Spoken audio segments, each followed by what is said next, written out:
So, hello students, good evening once again. What's up? कैसे हैं आप लोग? बोर हो रहे होंगे, बहुत दिन हो गया है ना घर में बैठे बैठे। बहुत जल्दी अब ये टाइम बीतने वाला है। तो मूल कॉन्सेप्ट, जैसा मैंने आपको बताया कि हम आखिरी दौर में हैं और कंसंट्रेशन के प्रॉब्लम्स आपको करा रहे हैं, डीपीपी सॉल्व करवा रहे हैं। मुझे उम्मीद है कि आप सबने जरूर कुछ कॉन्फिडेंस गेन किया होगा उसमें। डीपीपी 3.1 मैंने डिस्कस कर दिया था पिछले क्लास में। मैंने आपका संडे का टेस्ट डिस्कस कर दिया था और जैसा मैंने आपको कहा था कि हम ये डीपीपी को पूरा एक एक डीपीपी के एक एक क्वेश्चंस को करेंगे। तो आज हम डीपीपी 3.2 डिस्कस करेंगे। 3.2 एक बड़ा इंपॉर्टेंट डीपीपी है क्योंकि इसमें क्वेश्चंस मोलरिटी के एप्लीकेशन पे है। वैसे तो लेक्चर में भी मैंने मोलरिटी के एप्लीकेशन पे काफ़ी क्वेश्चन आपको प्रैक्टिस करवाए थे। इसमें थोड़ा और अच्छे क्वेश्चंस हैं जिसको हम प्रैक्टिस करेंगे। कुछ लोगों को ये लग रहा होगा कि क्या डीपीपी रोज आके सर डिस्कस करते हैं। I can assure you one thing, after some time जब आप घर से बाहर निकलेंगे और दुनिया से अपने को कंपेयर करेंगे, that where you stand in chemistry, then you will start realizing and rejoicing that what you have done miracle. Usually मैं बार बार कहता हूं कि मूल कॉन्सेप्ट बिगनिंग में लोग करते ही नहीं है, but we are doing that because we know the importance of this chapter. It is the chapter of chemistry which if you have command over it, you will start loving chemistry. And that is my objective, to create your interest in chemistry. It's a very promising subject and it is the subject which command the top rank in IIT JEE. जिसकी chemistry अच्छी होगी वही top ranker होगा IIT JEE में। Physics और maths में काफी similarity है और फिजिक्स मैथ जो क्वालिफाई करने वाले होते हैं उन सबका ठीक ठाक होता है। फिजिक्स मैथ बहुत ही आउटस्टैंडिंग सब्जेक्ट्स हैं, बट केमिस्ट्री में इंटरेस्ट डेवलप करना थोड़ा मुश्किल होता है। And it is this time when we can do that. अभी अगर हम इंटरेस्ट डेवलप कर लिए, क्योंकि बिगनिंग ही इंपॉर्टेंट होता है और बिगनिंग में ही बच्चा इंटरेस्ट लूज कर जाता है और उसका कारण होता है बच्चा नहीं, स्टूडेंट नहीं, आप नहीं, उसके कारण इधर होते हैं। तो अगर मैं आपका इंटरेस्ट डेवलप कर दिया केमिस्ट्री पढ़ने के लिए, that will be the biggest achievement for me. तो ये जो डीपीपी रोज मैं कर रहा हूं, 5 डीपीपी मैंने आपको कंसंट्रेशन पे केवल दिए हैं। इट्स नॉट ओनली कंसंट्रेशन तो हम कर रहे हैं, बट उसके पीछे जो भी आपने पढ़ा, मोलर मास वगैरह सब, लॉज ऑफ केमिकल कॉम्बिनेशन, सब तो यूज हो रहा है उसमें। तो ऑब्जेक्टिव इसका, उद्देश्य इसका है हैमरिंग, रिपीटेड हैमरिंग। उसी कॉन्सेप्ट को रिपीटेडली हैमर करते रहे आपके ऊपर ताकि वो पूरा शेप ले ले and you start enjoying chemistry. So go with me. You will realize later that you have done miracle and you stand at the top in competition with your peer and competitors all along the country. So आगे बढ़ते हैं।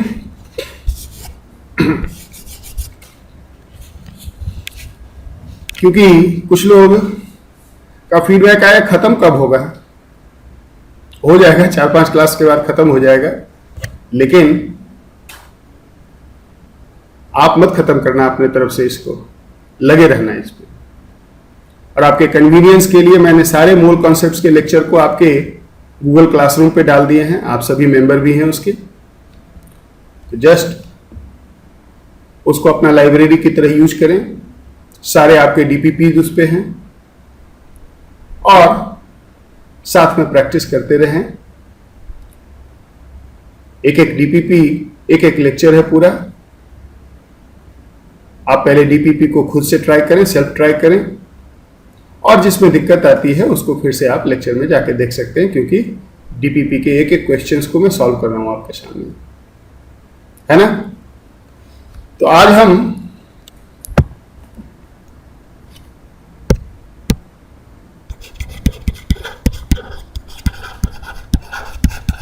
Mole concept, इसके बाद just एक ही topic रह जाता है mole concept में, that is equivalent concept, equivalent weight, normality. तो बस बहुत जल्दी ये खत्म होने वाला है। Mole concept DPP 3.2 and today is 26 मई 2020, है ना।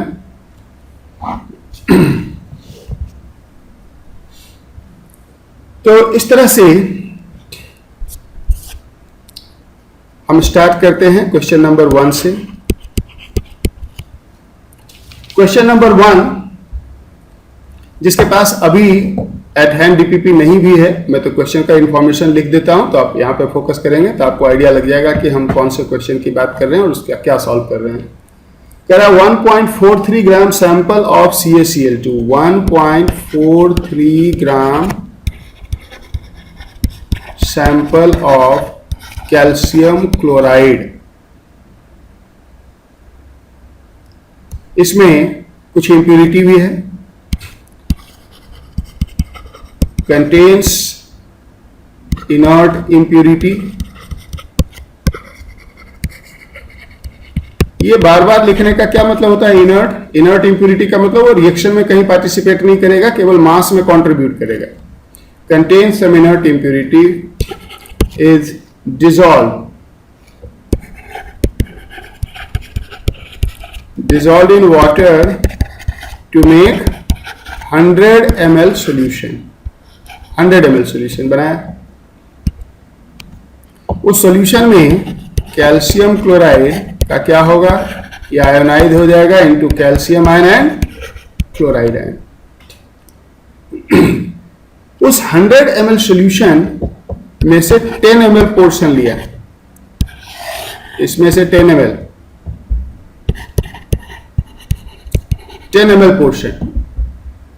portion of the solution required 16 ml 0.125 molar silver nitrate for precipitation of chloride as AgCl। तो कैल्शियम क्लोराइड कितना था ओरिजिनल सैंपल में, ये मालूम करना है। अब देखो, सबसे पहले तो सिल्वर नाइट्रेट का क्लोराइड आयन के साथ रिएक्शन लिख देते हैं। तो सबको मालूम है कि क्लोराइड आयन के 1 मोल सिल्वर नाइट्रेट के 1 मोल के साथ रिएक्ट करके एक इनसॉल्युबल प्रेसिपिटेट बनाता और नाइट्रेट आयन सॉल्यूशन में रह जाता। तो जितना मोल सिल्वर नाइट्रेट का लगा उतना ही मोल क्लोराइड का रहा होगा। अब यहां देखो, मोलिलिटी इंटू वॉल्यूम, और वॉल्यूम अगर मिलीलीटर में हो तो मिलीमोल मिलता है। इसके 16 इंटू 0.125 ये 2 मिलीमोल है।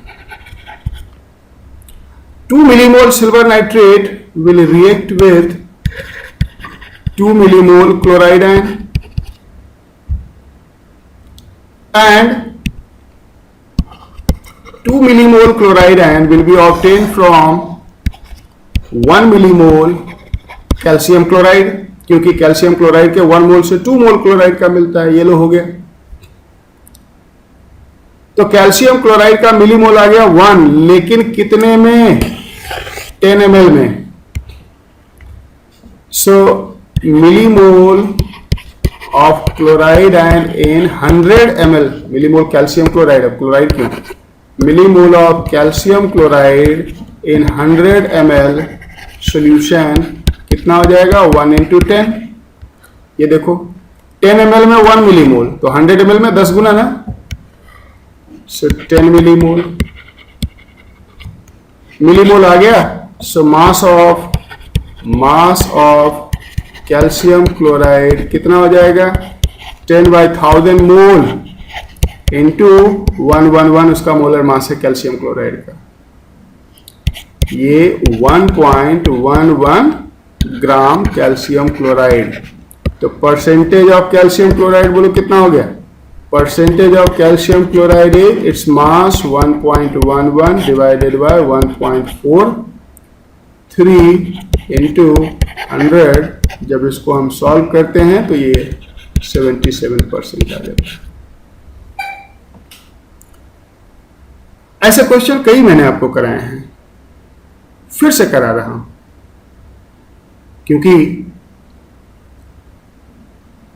रिस्पॉन्स मुझे नहीं पता चल रहा है कि आप कितना सीख रहे हो, इसलिए मैंने वॉल्यूम बढ़ा दिया है सॉल्विंग का,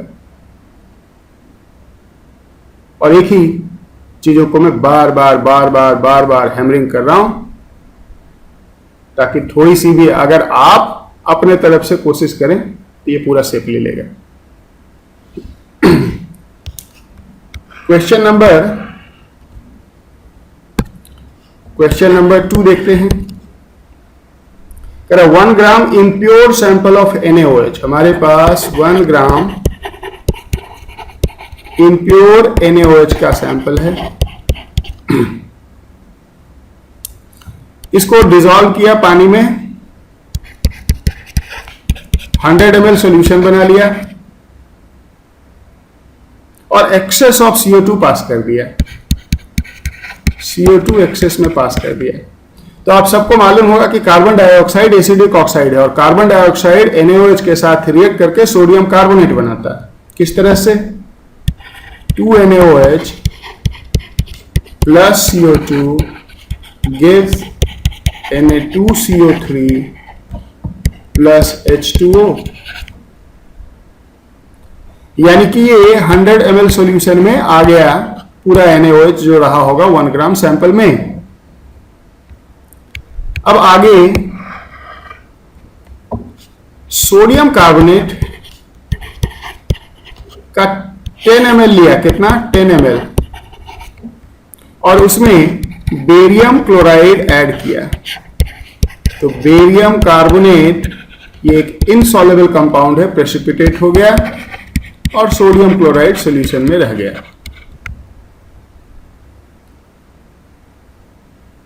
11 ml 0.1 मोलर, इसके कितने लगे? 11 ml 0.1 molar, molarity into volume 1.1 millimole.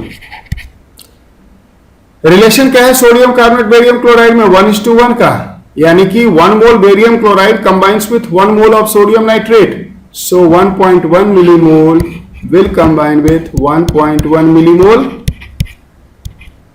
Sodium carbonate. Sodium carbonate के मिलीमोल आ गए कितने में? 10 ml में। So total millimole of sodium carbonate Na2CO3 बताओ 1.1 इंटू 10 ml में 1.1 तो 100 में 10 टाइम्स 11 मिलीमोल। ये आ गया सोडियम कार्बोनेट। अब सोडियम कार्बोनेट का सोडियम हाइड्रोक्साइड के साथ क्या रिलेशन है? ये देखो 2 मोल NaOH gives 1 मोल सोडियम कार्बोनेट। 2 से 1 मिलता है, तो 11 कितने से मिलेगा? 22 से। 1 millimole sodium carbonate from 2 millimole NaOH. Therefore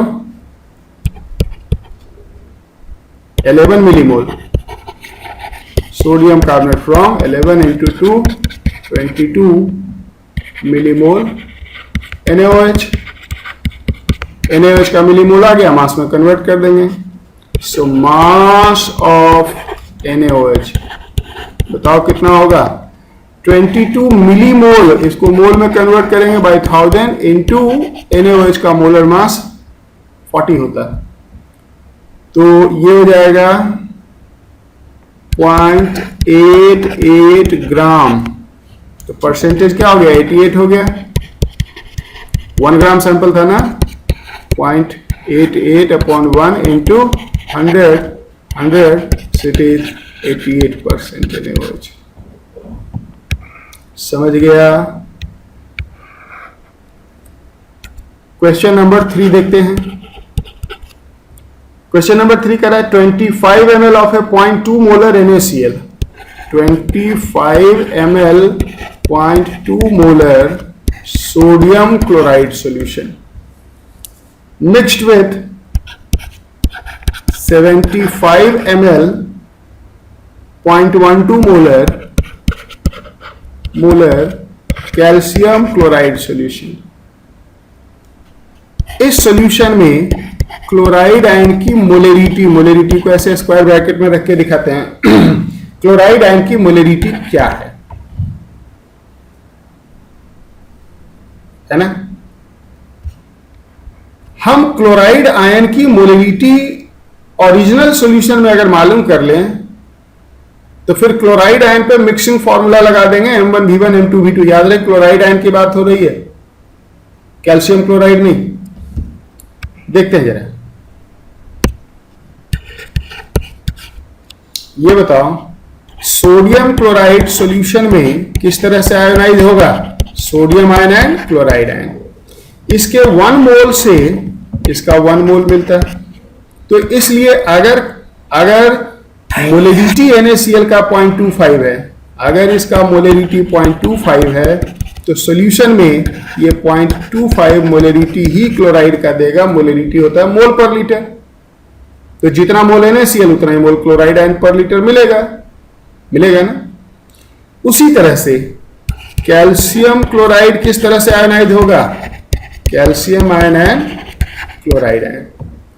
इसकी मोलेरिटी कितनी है? 0.12. अगर इसकी मोलेरिटी 0.12 है तो ये कैल्शियम तो देगा 0.12 मोलर 1 से 1, लेकिन ये हो जाएगा 2 इंटू 0.12 दैट इज 0.24 मोलर. ये देखो दोनों सॉल्यूशन में क्लोराइड आयन की मोलेरिटी आ गई. इसको M1 ले लो, इसको M2 ले लो और लगा दो क्लोराइड आयन पे मिक्सिंग का formula M1V1 M2V2. M1V1 plus M2V2 is equal to M3V3. M1 is 0.25, V1 उसका कितना वॉल्यूम था? 25 ml plus M2V2. M2 is 75 ml. M2 is 0.24. V2 is 75 is equal to M3. V3 is 100. 25 plus 75. तो M3 solve कर देंगे. M3 is what? 0.25 into 25, 6.25.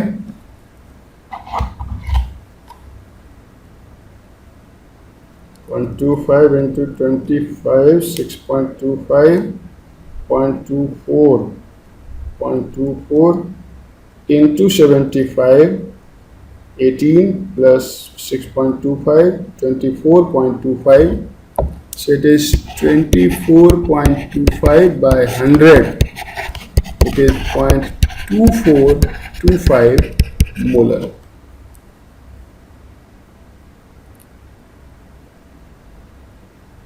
आ रहा है ना? Oh my God, देखो ये कुछ मिस्टेक हो गया डेटा लिखने में, तो आंसर नहीं मिलेगा.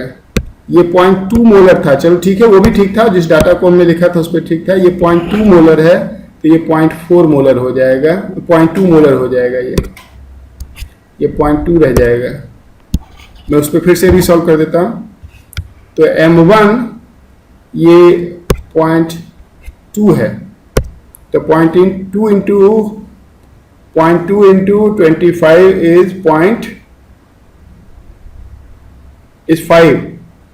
18 5 23 हो जाएगा। अब ये ऊपर 5 हो जाएगा, ये 23 हो जाएगा। उस कंडीशन में ये 0.23 मोलर हो जाएगा। वो भी आंसर सही है, लेकिन वो आपके आंसर से मैच नहीं करेगा, वो मैंने मिस्टेक से 0.25 ले लिया था 0.2 की जगह पे। क्वेश्चन नंबर 3 हो गया। अब क्वेश्चन नंबर 4 को देखते हैं। क्वेश्चन नंबर 4 कह रहा empirical formula of A gas. किसी एक गैस का इंपेरिकल फॉर्मूला है CH2O और कह रहा है कि 4.02 ग्राम gas occupies 1 liter at 0 degree Celsius and 1 atmosphere। Molecular formula मालूम करना है। मॉलिक्यूलर फॉर्मूला मालूम करने के लिए मॉलिक्यूलर मास पहले मालूम करना पड़ेगा और मॉलिक्यूलर मास को इंपेरिकल फॉर्मूला से हम रिलेट कर लेंगे। ये जो कंडीशन दिया गया है ये एसटीपी कंडीशन है और एसटीपी पे 1 मोल का वॉल्यूम 22.4 लीटर होता है। हमारे पास एक रिलेशन है वॉल्यूम और मास का। 1 लीटर का मास है 4.02 ग्राम, है ना। देयरफॉर 22.4 लीटर का मास अगर निकालना हो तो ये 4.02 अपॉन 22.4, ये कितना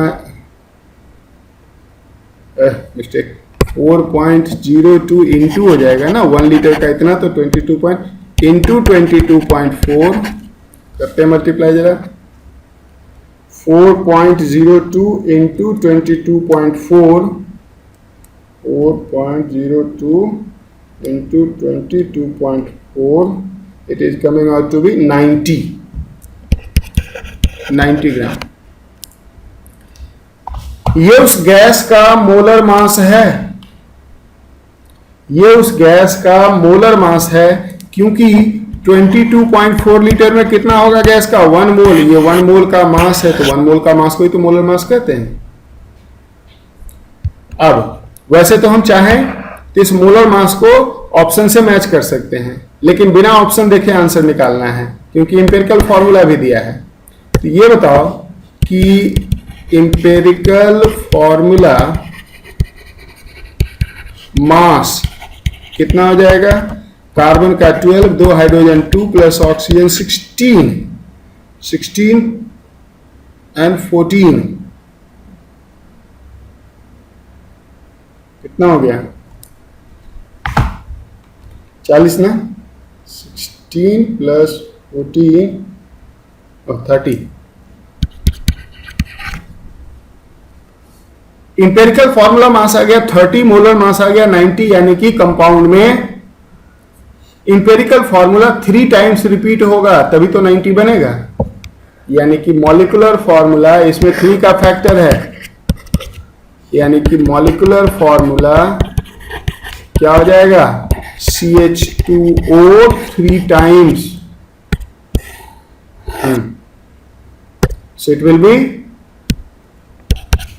C3H6O3। कौन सा ऑप्शन बना C3H6O3, option C. Question number 5 आ जाओ।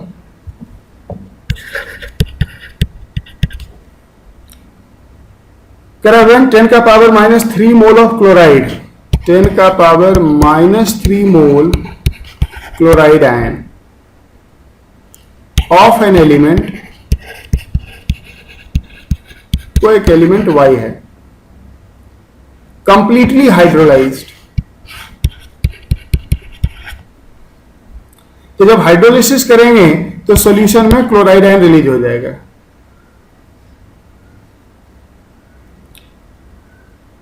Hydrolysed, and it was found that the resulting solution required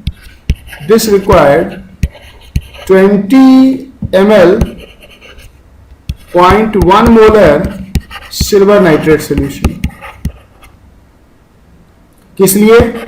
AgCl बनाने के लिए। तो रिएक्शन तो कई बार लिख चुके हैं, आपको पता है कि सिल्वर नाइट्रेट क्लोराइड आयन के साथ रिएक्ट करके AgCl का व्हाइट प्रेसिपिटेट बनाता। सिल्वर नाइट्रेट का कितना है? 2 मिलीमोल, 20 इंटू 0.1। क्या इससे यह पता चला कि क्लोराइड आयन भी 2 मिलीमोल होगा? अब जो कंपाउंड है उसके इतने मोल हैं। कंपाउंड को लेते हैं, मान लो Y को मैं ऐसे लिख रहा हूं, एलिमेंट को, ये कुछ ऐसा होगा और ये सॉल्यूशन में देगा y times x plus plus x times Cl minus. इसका 10 का पावर -3 मोल का मतलब 1 मिली मोल हो गया, इंटू 1000 कर लेंगे। इसके 1 मिली मोल से कितने मिलीमोल क्लोराइड के मिलेंगे बताओ? x millimole, which is 2। x की वैल्यू ही आ गई 2। x की वैल्यू 2 आ गई। क्या इसका मतलब ये हुआ कि ये कंपाउंड YCl2 है, यानी कि Y पे वैलेंसी +2 है, और ये Y पे वैलेंसी +2 या तो ग्रुप 2 में होगा या ग्रुप 16 में होगा, ऑक्सीजन वाले ग्रुप में। ऑप्शन में ग्रुप 2 का कोई है नहीं, इसलिए ये कोई और नहीं, सल्फर है। सल्फर है और करेक्ट आंसर डी हो जाएगा। Question number 6, a chemical analysis of a gas shows that it contains 1 atom of carbon for each 2 atom of hydrogen। अगर कार्बन 1 है तो हाइड्रोजन 2 है, तो इससे यह पता चला कि इसका इंपेरिकल फॉर्मूला CH2 है। इफ डेंसिटी इज 1.25 ग्राम पर लीटर, डेंसिटी इज 1.25 ग्राम पर लीटर एट STP, फॉर्मूला क्या है? अभी एक क्वेश्चन हमने किया था, उसी से मेलजोल है इसका। अगर डेंसिटी दिया है, अगर डेंसिटी गिवन है, तो बताओ इससे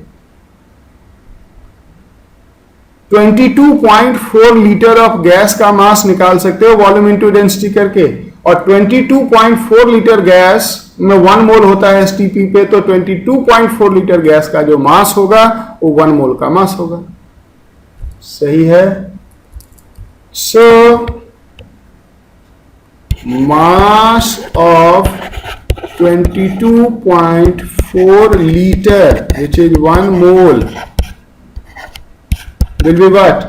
22.4 into 1.25 करने मल्टीप्लाई इसको, 22.4 into 1.25, it is 28। 28 ये मोलर मास है, और इंपेरिकल फॉर्मूला मास कितना हो जाएगा?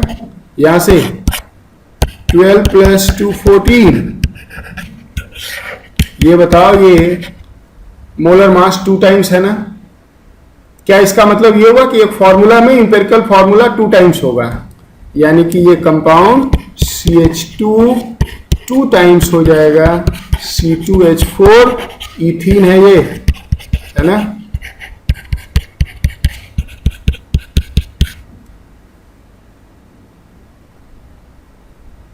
समझ गया? आगे बढ़ो। नंबर 7, क्वेश्चन नंबर 7, DPP 3.2 थोड़ा सा मैं स्लो कर रहा हूं क्योंकि इसमें क्वेश्चन बड़े अच्छे अच्छे हैं। इसके बाद 3.3, 3.4, 3.5 उन तीनों DPP में वैसे तो क्वेश्चन भी कम है, तो मैक्सिमम 2 पीरियड और लगेगा। फिर उसके बाद इक्विवेलेंट वेट बड़ा इंटरेस्टिंग है।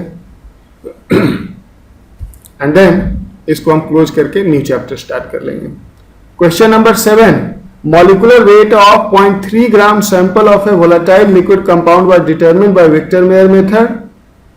If the collector volume of displaced air at STP is 40 ml, the molecular weight, फिर से वही क्वेश्चन आ गया। कोई 3 ग्राम सैंपल है, इसका STP पे वॉल्यूम है 40 ml at STP, तो इसका मॉलिक्यूलर मास क्या होगा?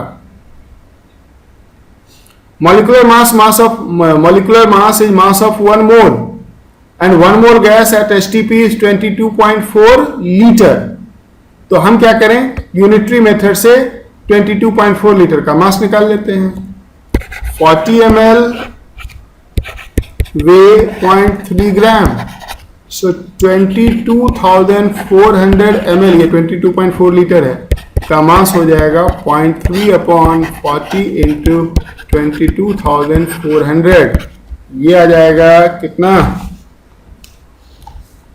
22,400 इंटू 0.3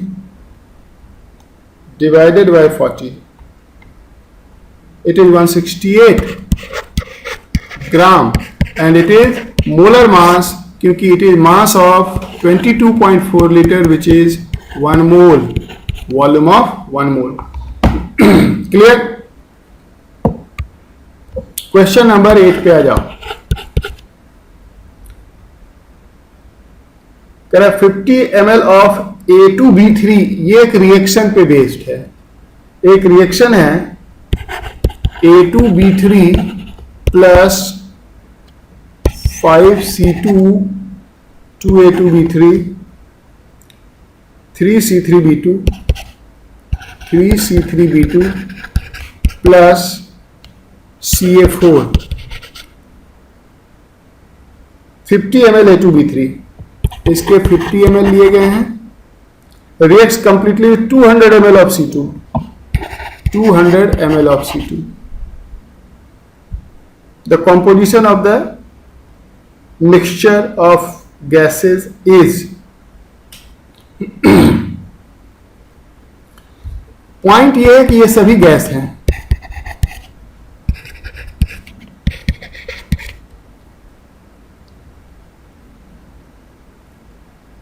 वैसे तो मोल के टर्म में ये स्टोइकियोमेट्रिक कोएफिशिएंट एक्सप्रेस होता है कि 2 मोल 5 मोल 3 मोल एंड 1 मोल। लेकिन गैसेस के केस में वॉल्यूम प्रोपोर्शनल टू मोल हो जाता है, क्योंकि 1 मोल का वॉल्यूम 22.4 लीटर STP पे, तो 2 मोल का वॉल्यूम 44.8, 3 मोल का 3 टाइम्स। तो हम कह सकते हैं कि गैस के लिए वॉल्यूम उसके मोल के प्रोपोर्शनल होता है, और उस बेसिस पे हम ये कह सकते हैं कि 2 मोल अगर 5 मोल के साथ कंबाइन करता है तो इसके बेसिस पे हम कह सकते हैं कि इसके 2 ml इसके 5 ml के साथ कंबाइन करेगा, इसका 3 ml बनेगा और इसका 1 ml बनेगा, यानी कि जो मोल में रेशियो है वही वॉल्यूम में रेशियो हो जाएगा। अब 2 ml 5 के साथ कंबाइन करता तो 50 250 के साथ कंबाइन करेगा, सो 50 विल कंबाइन विथ 250 ml, है कितना 200, है 200 चाहिए 250, यानी कि ये हो गया लिमिटिंग रिएजेंट। कौन?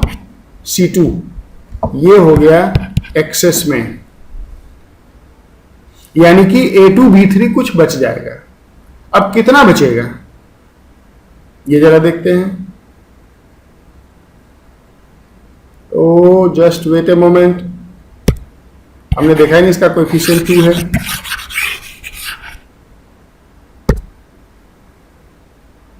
टू कंबाइंस विथ 5,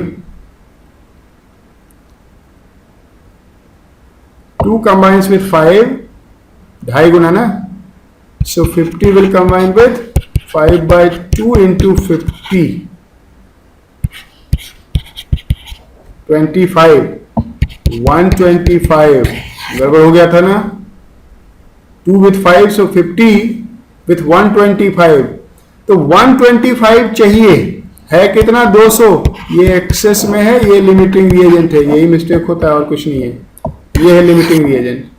इसका मतलब A2B3 पूरा पूरा रिएक्ट कर जाएगा और C2 125 रिएक्ट करेगा, बच कितना जाएगा, सो 200 माइनस 125, 75 ml लेफ्ट अनरिएक्टेड। ये लिमिटिंग रिएजेंट हो गया A2B3। अब इसके 2 ml से इसके 3 ml बनते हैं, 1.5 गुना, तो इसके 50 से कितना बन जाएगा, 75 ml। कौन, C3B2। और इसके 2 से इसके 1 बनते, इसके 50 से आधा बनेगा, 25 ml CA4। समझ गए? अब मैच कर लो, B option 75 ml C2, 75 ml C2 बचा रह गया, एंड C3B2 25 ml CA4, 75 75 24, 75 इसका बच गया 75 एंड 25 ही आ गया, बी है करेक्ट आंसर। क्वेश्चन नंबर 9, ये थोड़ा अच्छा क्वेश्चन था और ये और अच्छा हो जाए अगर इसकी बैलेंसिंग ना दी गई हो आपको। पहले खुद से बैलेंस करो फिर क्वेश्चन सॉल्व करो तो और बेहतर हो जाता है। समझ गए ना? आगे आ जाओ क्वेश्चन नंबर 9 पे। कह रहा 1 mole of A compound composed of only carbon and hydrogen. एक कंपाउंड में कार्बन और हाइड्रोजन है केवल, तो उसका फॉर्मूला हम लिख सकते हैं CXHY।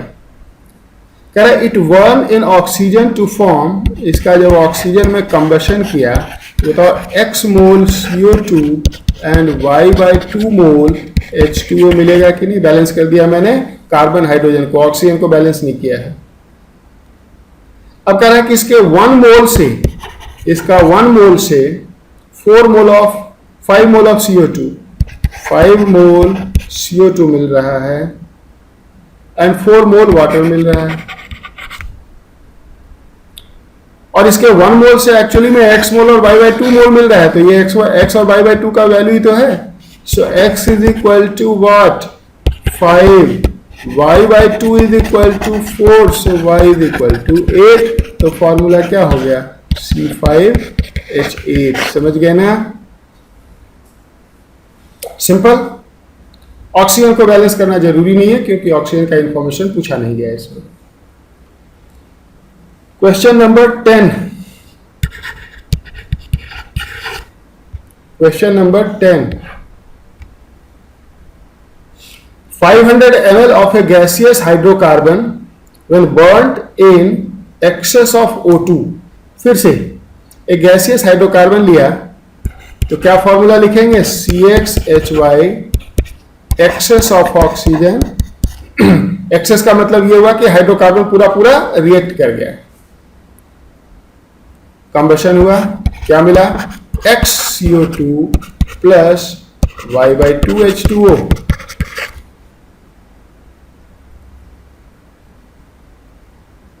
अब इसके 1 ml गैसियस रिएक्शन में, अभी अभी मैंने कई बार बताया है, मोल प्रोपोर्शनल टू वॉल्यूम। इसके 1 ml से इसका x ml और इसका y/2 ml मिलेगा। तो इसके 500 ml से कितना मिलेगा? 2.5 लीटर कह रहा है CO2। इसके 1 से x मिलता तो 500 ml से कितना मिलेगा? मिलेगा 500x ml, जिसकी वैल्यू दी गई है 2.5 लीटर यानी कि 2500 ml। तो यहां से बताओ x इज इक्वल टू 5 आ गया कि नहीं? x इज इक्वल टू 5 आ गया। 3 लीटर ऑफ वाटर वेपर, अगर ये भी गैस हो तो इसका 3 लीटर। अब इसके 500 ml से कितना मिलेगा? 500y/2, जिसकी वैल्यू दी गई है 3000। 3 लीटर का मतलब 3000 ml। तो यहां से 5 6 y अगर सॉल्व करें तो 12 आ जाएगा। तो क्या फॉर्मूला आ गया? C5H12। ये डी ऑप्शन आ गया। Number 11, question number 11। फिर से ये सब एक ही टाइप का क्वेश्चन है। 7.5 ml ऑफ ए हाइड्रोकार्बन। हमारे पास एक हाइड्रोकार्बन है CXHY। कितना लिया इसका? 7.5 ml। इन सब क्वेश्चन को करोगे तो कुछ वैरायटी दिखेगा, कुछ अलग दिखेगा। मोल कॉन्सेप्ट के अंदर इतने पॉसिबिलिटी है, ब्रह्मांड है पूरा मोल कॉन्सेप्ट में। सो CXHY हाइड्रोकार्बन का हमने फॉर्मूला लिया, but mixed with 36 ml of oxygen. ये थोड़ा अलग टाइप का क्वेश्चन है। इसमें ऑक्सीजन का अमाउंट दिया गया है, तो बैलेंस ऑक्सीजन को भी करना पड़ेगा। हम जरा लिखते हैं ऑक्सीजन को थोड़ा दूर, यहाँ पे कुछ जगह रखते हैं बैलेंसिंग कोएफिशिएंट लिखने के लिए। ये बताओ, जब ये रिएक्ट करेगा तो कार्बन डाइऑक्साइड बनाएगा प्लस वाटर बनाएगा। कार्बन को बैलेंस करो XCO2, हाइड्रोजन को बैलेंस करो y/2। अब ऑक्सीजन को बैलेंस करो। अगर देखें तो ऑक्सीजन के एटम यहां पे 2x है और यहां पे y/2 है एटम। तो ऑक्सीजन का एटम हो जाएगा कितना? 2x plus y/2 O। तो O2 कितना हो जाएगा? उसका हाफ, क्योंकि एक O2 से 2 O मिलता है। तो ये आ जाएगा 1/2। तो इसको 1/2 से मल्टीप्लाई कर दो तो ये O2 हो जाएगा। 1/2 अंदर ले जाओ तो ये हो जाएगा x प्लस y/4। ये एक स्टैंडर्ड बैलेंसिंग होता है कंबशन ऑफ हाइड्रोकार्बन। अब इसके लिए गए हैं 36 ml, ऑक्सीजन के लिए गए हैं, रिएक्ट नहीं किया है। 36 ml after combustion and cooling to room temperature the volume of the mixture was, room temperature पे ये लिक्विड हो जाएगा।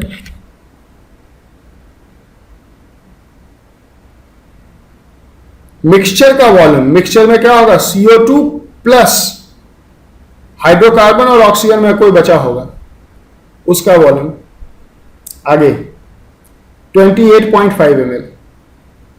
कह रहा ऑन पासिंग थ्रू KOH, जब इस मिक्सचर को KOH से पास करोगे तो क्या होगा? ध्यान से देखना। जब मिक्सचर को KOH से पास करोगे तो CO2 एब्जॉर्ब हो जाएगा, बन जाएगा K2CO3, जो कि सॉल्यूशन में पोटेशियम कार्बोनेट सॉल्यूशन बन जाएगा। अब कौन बच गया? हाइड्रोकार्बन एंड ऑक्सीजन में से कोई। और इसके बाद बचा resulted in a contraction of 36 ml, नहीं 36 ml नहीं, द वॉल्यूम कॉन्ट्रैक्टेड 15 ml। अब 15 ml बचा है, 15 ml बचा है।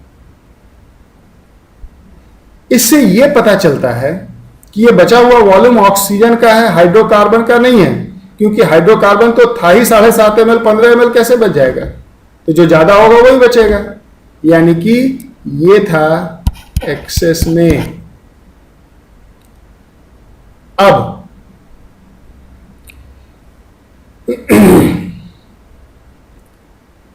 यहां पे मिक्सचर का वॉल्यूम आफ्टर रिएक्शन 28.5 ml था। इसमें कोई कार्बन डाइऑक्साइड प्लस ऑक्सीजन, अब तो पता चल गया कि ये CO2 प्लस ऑक्सीजन का वॉल्यूम है। और इस रिएक्शन के बाद ये जो 15 ml बच गया, ये ऑक्सीजन का वॉल्यूम है, तो इससे CO2 का वॉल्यूम हम निकाल सकते हैं सब्ट्रैक्ट करके। वॉल्यूम ऑफ CO2 जल्दी बोलो कितना आ जाएगा, 28.5 माइनस 15 कितना हो गया, 15 5 20 और 13.5 ml CO2, ये आ गया CO2 का वॉल्यूम। और देखो हाइड्रोकार्बन के 1 मोल से इसका x मोल मिल रहा है, तो इसके 7.5 से कितना मिलेगा, लिमिटिंग रिएजेंट है, पूरा पूरा रिएक्ट कर रहा है, 7.5 से कितना मिलेगा, 7.5x मिलेगा ना।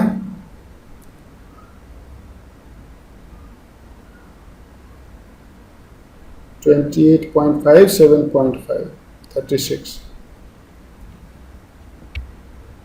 ये बताओ कि 7.5x is equal to what, 13.5 है ना। ये 15 होना चाहिए था, कुछ गड़बड़ हुआ। 36 contracted to 15 ml, 28.5 contracted to 15 ml। ये 15 ml ऊपर 30 होना चाहिए था। चलो मैं राउंड ऑफ लेता हूं, x की value x is equal to 2 ले लेता हूं मैं। अब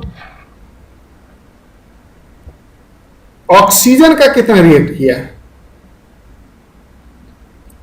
ये देखो 15 ml ऑक्सीजन बाद में बच गया है, तो रिएक्ट कितना किया होगा, 36 minus 15। Volume of O2 reacted is equal to 36 minus 15, कितना हो गया, 21 ना, 21 ml। ये बताओ कि ये 21 ml का रिलेशन 7.5 से क्या होगा। देखो इसका 1 कंबाइन कर रहा है x प्लस वाई बाई 4 के साथ, तो 7.5 कितने के साथ कंबाइन करेगा, 7.5 into X plus Y by 4, और यही तो है 21। So 7.5 into X plus Y by 4 is 21। इसमें कुछ डेटा में गड़बड़ी है, इसलिए मैं थोड़ा इसको राउंड ऑफ करके सॉल्व कर रहा हूं। ये 3 टाइम्स कैंसिल कर लो। x की वैल्यू हमने ऑलरेडी 2 सॉल्व कर रखी है, तो ये बताओ कि 2 plus Y by 4 is equal to what, 3। So y is equal to 8, that implies y is equal to 8।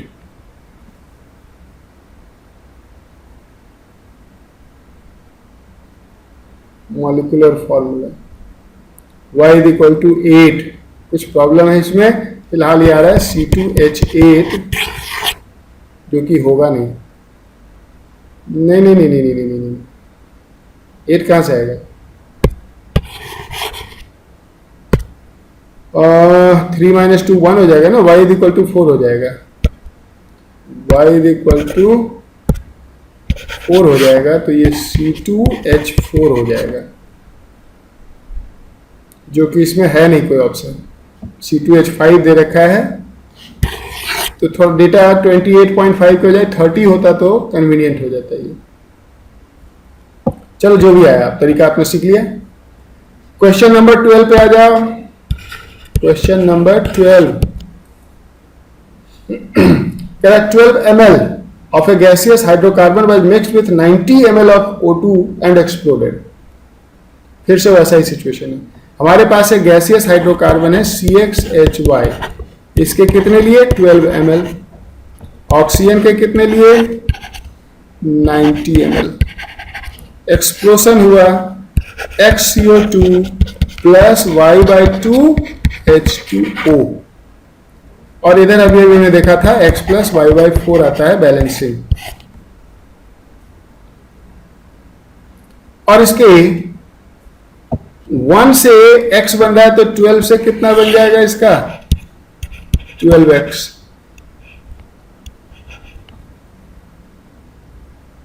अगर पूरा पूरा रिएक्ट करेगा तो। अब volume contracted to 72 ml after passing mixture through KOH solution resulted in a contraction of 36 ml। जब इसे हम KOH से पास करते हैं तो 36 ml का कॉन्ट्रैक्शन यानी 36 ml वॉल्यूम कम हो जाता है। और ये करता क्या है K2CO3 बनाता है। तो 36 ml contraction implies 36 ml CO2 and that is equal to 12x यहां से। so x is equal to 3। और हमने फिर से हाइड्रोकार्बन को लिमिटिंग रिएक्टेंट बनाया क्योंकि हाइड्रोकार्बन है ही 12। अब बाद में वॉल्यूम बच रहा है 36 ml, 36 कॉन्ट्रैक्शन 36 बचा, टोटल 72 था 72।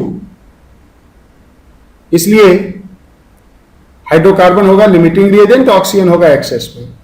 अब 36 ml कॉन्ट्रैक्शन हो गया और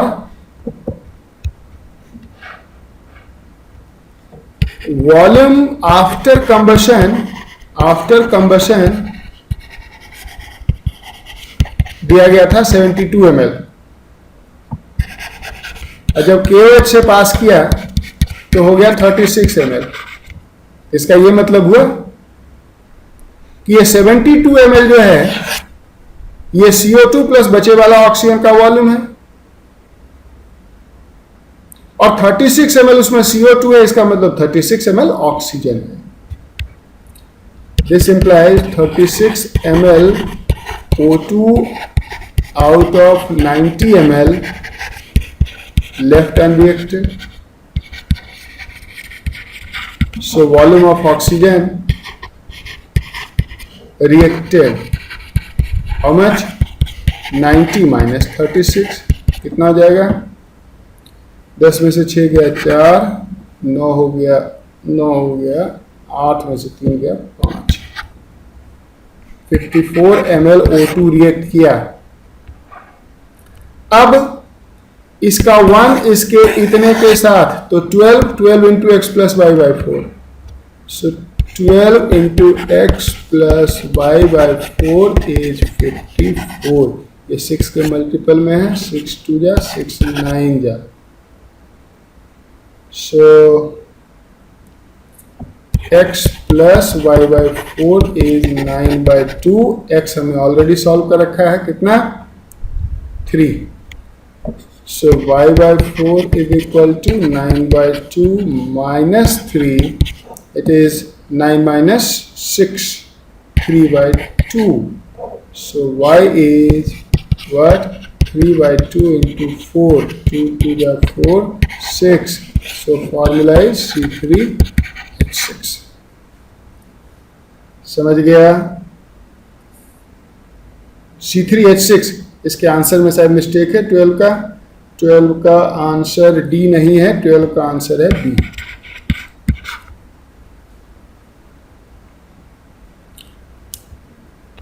number 13, question number 13। Dry ammonia was passed over heated copper oxide. The resulting gases were passed through anhydrous calcium chloride and then collected over mercury. If the gain in the weight of calcium chloride is 0.06 gram, the volume of the gas collected at STP is about. Question number 13 में ammonia को copper oxide के ऊपर से पास कर रहे हैं high temperature पे। क्या रिएक्शन होता है? यहां से मिलता है nitrogen gas plus water 3H2O 3 2 जा 6, हाँ, अब प्लस कॉपर और इसके लिए यहां पे 3 लगा दो, ये बैलेंस हो गया। ये एक रिएक्शन है, कॉपर ऑक्साइड अमोनिया को ऑक्सीडाइज कर देता है नाइट्रोजन गैस में। क्वेश्चन में इंफॉर्मेशन भी उस हिसाब से दिया हुआ है। अब देखो, सुना होगा आपने कैल्शियम क्लोराइड डिहाइड्रेटिंग एजेंट होता है।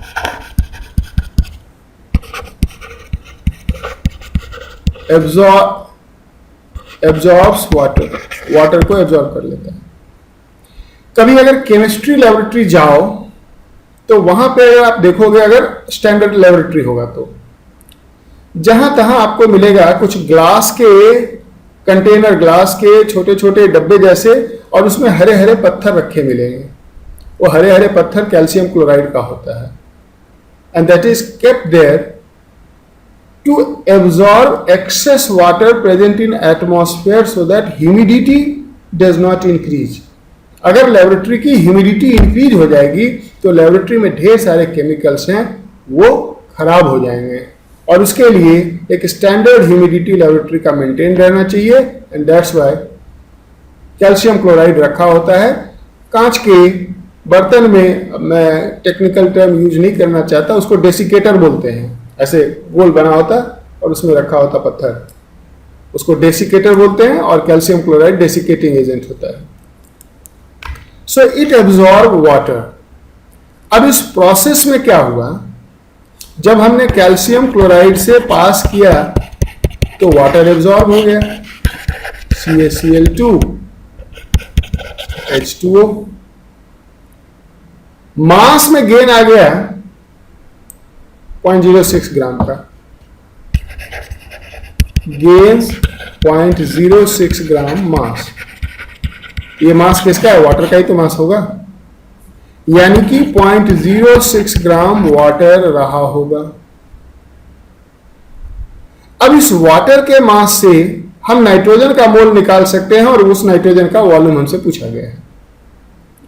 ये 0.06 डिवाइडेड बाय 18 मोल है।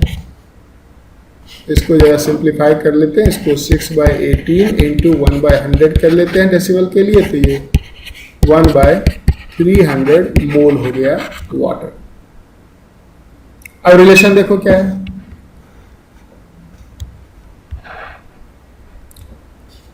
Three mole water then 1 mole nitrogen. So 1 mole water, 1/3 mole nitrogen. So 1/300 mole water, 1/3 into 1/300, 1/900 mole of nitrogen. इसका वॉल्यूम क्या हो जाएगा? So volume of nitrogen at STP 1/900 into 22,400। इसको अगर हम सॉल्व करें तो 22,400 डिवाइडेड बाय 900 24.88 ml आ रहा है, 24.88 ml आ रहा है। ये अप्रॉक्सीमेटली 25 आ रहा है। जरा कैलकुलेशन आप लोग चेक कर लेंगे एक बार फिर से। तो ये था इसके 13 क्वेश्चन। अब आगे जो 4 क्वेश्चन है बड़ा इंटरेस्टिंग है। IIT JEE में एडवांस में, IIT एडवांस में एक सेक्शन होता है जिसको बोलते हैं पैसेज बेस्ड क्वेश्चन, कॉम्प्रिहेंशन। ये वही है। Let us solve it, it's very very interesting.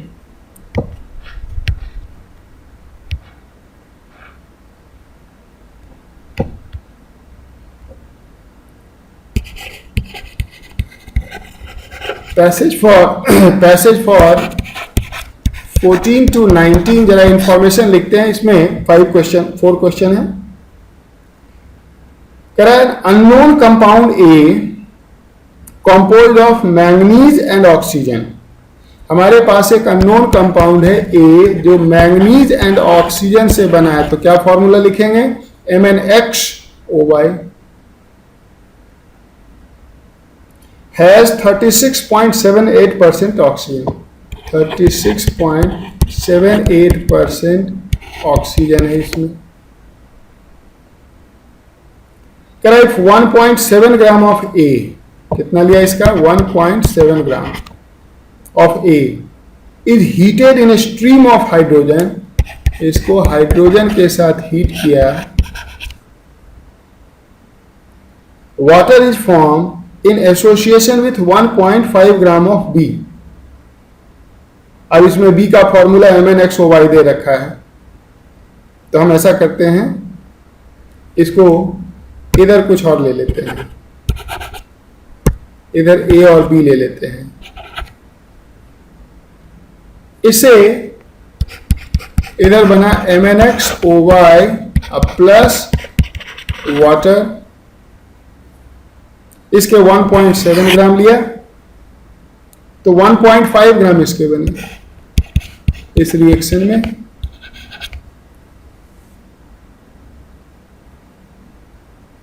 Water is form in association with this, simplest formula of A. देखो इस क्वेश्चन का थीम क्या है, इंपेरिकल फॉर्मूला से रिलेटेड है ये क्वेश्चन। स्टार्टिंग कंपाउंड में अगर ये ऑक्सीजन का परसेंटेज है, तो इसका मतलब जो बैलेंस बचा 63.22 यही होगा ना, 100 minus 36.78, it is 63.22, 63.22% मैंगनीज होगा। तो इससे तो इंपेरिकल फॉर्मूला तुरंत आ जाएगा। बताओ क्या आएगा? Manganese oxygen, manganese is 63.22, oxygen is 36.78 मास, तो नंबर ऑफ मोल क्या हो जाएगा? 63.22 अपॉन 55, 36.78 अपॉन 16, मोलर मास से मल्टीप्लाई कर दिया। सिंपल रेशियो डिवाइड करते हैं, इसमें जो स्मॉलर क्वांटिटी है, स्मॉलर क्वांटिटी फर्स्ट वाला है, ये हो जाएगा 1, ये हो जाएगा 36.78 अपॉन 16 इंटू 55 अपॉन 63.22। जरा देखते हैं ये कितना बनेगा, ये सॉल्व करना पड़ेगा। 36.78 into 55 divided by 16 divided by 63.22, it is 2. Oh great. So formula is MnO2, original compound का फॉर्मूला आ गया। अब ये तो हो गया A। अब इस MnO2 को हाइड्रोजन के साथ हीट किया, हाइड्रोजन के साथ हीट किया, तो एक नया ऑक्साइड बन गया MnXOY और वाटर बन गया। इसका 1.7 ग्राम लिया, तो इसका 1.5 ग्राम बना। ये बताओ कि MnO2 एंड MnXOY में मैंगनीज का मास सेम होगा, यानी कि मैंगनीज तो कहीं गया नहीं, वो तो ऑक्साइड में ही है, निकला तो ऑक्सीजन। अब अगर इसका हम मोलर मास देखें इस कंपाउंड का, तो ये 55 प्लस 32 87 है। 87 ग्राम में 1.7 ग्राम, 87 ग्राम में 55 ग्राम मैंगनीज कंटेन 55 ग्राम मैंगनीज, तो 1.7 ग्राम में कितना होगा?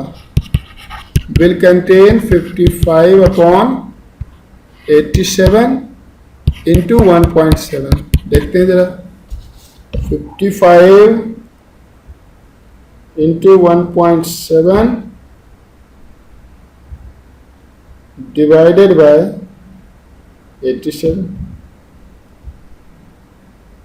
1.07। एक बार फिर से जरा चेक कर लें। 55, 87 ठीक है, 87, 160 ठीक है, 74, 1.7 ग्राम ठीक है। यह रहा 55 इंटू 1.7 डिवाइडेड बाई 87,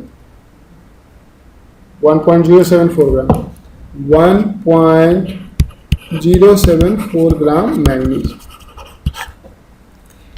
यही मैंगनीज का मास यहां भी होगा 1.074 ग्राम। अगर ये मैंगनीज का मास यहां पे है 1.074, तो बताओ ऑक्सीजन कितना हो जाएगा? 1.5 माइनस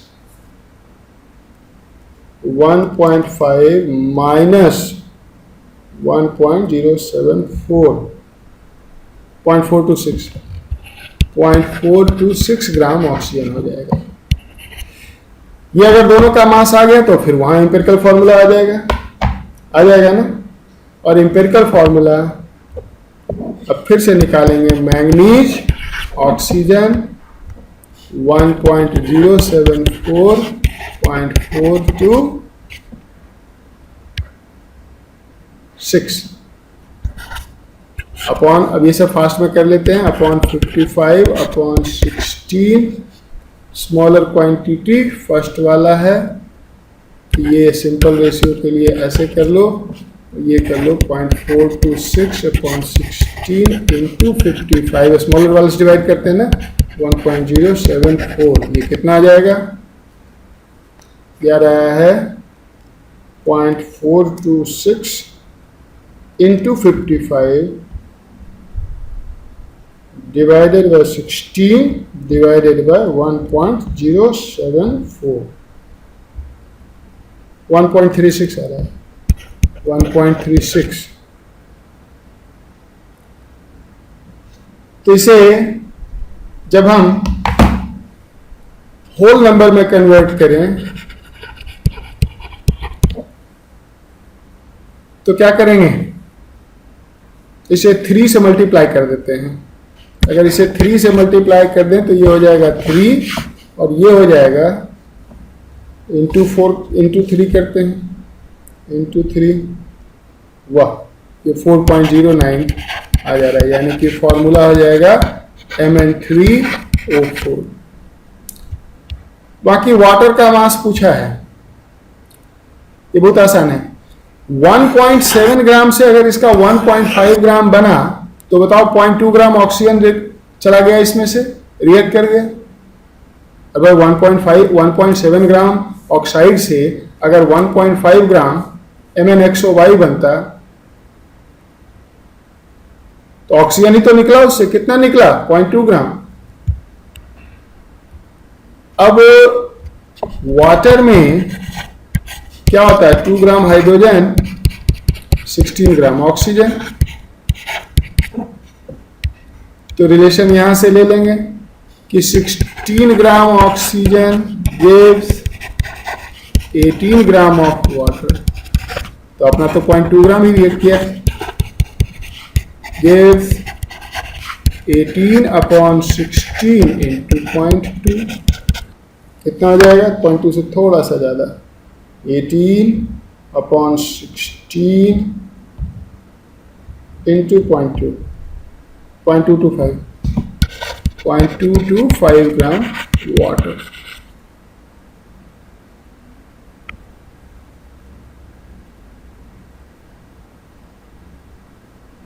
इसमें यही ऑप्शन पता नहीं कैसे दे रहा है, इसका आंसर यही आएगा। समझ गए? 0.2 ग्राम से 16 से 18, तो 0.2 से 18 बाई 16 इंटू 0.2, सही तो है। 9/8 इंटू 0.2, 9 इंटू 2 18 1.8 अपॉन 8 ठीक है ना 18 इंटू 0.2 डिवाइडेड बाय 16.225 करेक्ट। तो इस तरह से आज हमने डीपीपी 3.2 कंप्लीट कर लिया और आप भी अगर कंप्लीट कर लें इसी तरह से जैसे मैंने किया है, बार बार मैं जोर दे रहा हूं कि अपने को सबसे ज्यादा जोर अभी मूल कॉन्सेप्ट पे देना है। थोड़ा मुश्किल लग रहा होगा लेकिन जो चीज आसान हो उसको करने में मजा कहाँ आता है, और आसान चीज करोगे तो फिर वही तो मिलेगा जो बाकियों को मिलता है। You have to do something out of box. You have to do something extraordinary. और जब मैं साथ में हूं तो कुछ भी नामुमकिन नहीं है, भरोसा रखना। सीखते रहो, कहीं कोई कमी रह जाती है फिर सीखेंगे फिर सीखेंगे फिर सीखेंगे, है ना। क्योंकि नन्ही चींटी जब दाना लेकर चढ़ती है, दीवारों पर चढ़ती है, 100 बार फिसलती है। मन का विश्वास रगों में साहस भरता है। चढ़कर गिरना, गिरकर चढ़ना उसे ना अखरता है। आखिर उसकी कोशिश बेकार नहीं होती, क्योंकि कोशिश करने वालों की कभी हार नहीं होती। Thank you.